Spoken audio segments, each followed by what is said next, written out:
For this video, we're going to be subtracting using a 100 square. So I got my whiteboard and my 100 square, and I'm going to start off with the calculation. So for this calculation, we are going to have 94 subtract 50.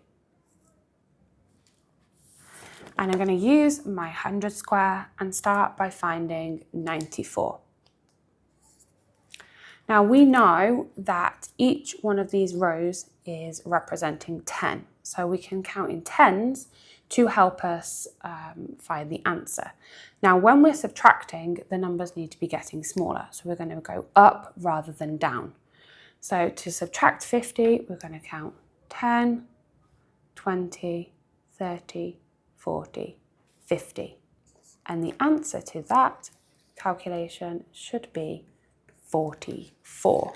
Now you can use the same method when the number is not in the 10 times table and continue using the 100 square to help. So for the next calculation, we are going to have 77 subtract 25. So on our 100 square, we're going to start by finding 77 and just put a circle around it. And then we'll start by subtracting 20.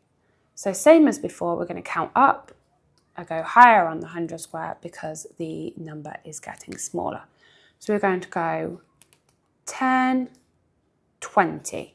Now, because the number is in fact 25, what we're now going to do is subtract 5.